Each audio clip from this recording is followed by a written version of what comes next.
How do you go back to sleep if for some reason you wake up between 2 to 3 a.m. in the middle of the night? I would consider myself an expert at insomnia because I had this for over a decade and it was destroying my life. It was not just getting up at 2 or 3 in the morning. Sometimes I wouldn't even sleep for 1 minute the entire night. I would lay there.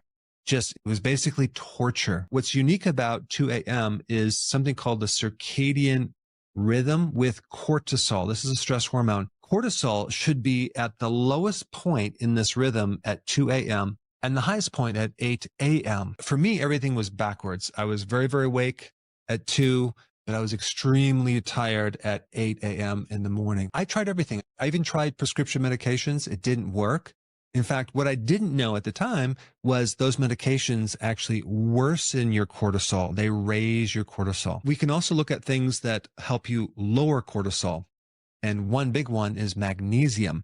Magnesium has the ability to actually lower cortisol, and your cortisol can actually go up if you're deficient in magnesium. Also, if you're sitting there watching right now and you have any tightness in your muscle in your upper back, lower back, or if you point your toe, okay, and it cramps, that's a sure sign that you are deficient in magnesium. The type of magnesium that I would recommend to take is something called magnesium glycinate. It can actually help relax your muscles and help reduce cortisol. When you want to take it is at night before you go to bed. Towards the later part of the morning, right around 6 o'clock a.m.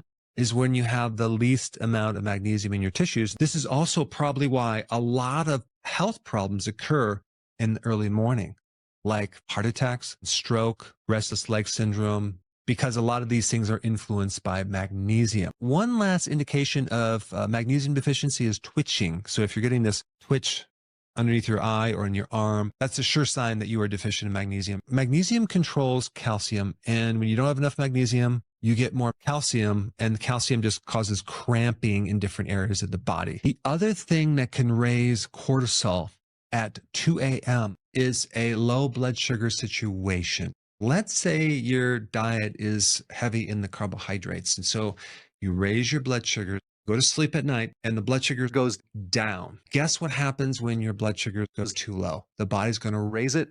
How does it raise it? With cortisol, because of your diet. We've talked about magnesium deficiency, and by the way, when you eat a lot of carbohydrates and starches, that creates a magnesium deficiency. But if you're just eating sugar in general, you're going to have a blood sugar issue that's going to affect cortisol and wake you up in the middle of the night. This is what you should do. If you're getting up at 2 a.m., you want to evaluate what you ate the day before. Did you have refined starches? Do you go out to a restaurant? Did they give you something called MSG, which also can affect your blood sugar? Also, alcohol. Alcohol will really make you feel like you're sleeping, but you're not really sleeping that well. You're probably going to wake up at 2 or even 3. The snack at night, you're going to raise your blood sugar and it's going to kind of come down right around 2, and that can keep you up. So it's so important not to snack after 6:30.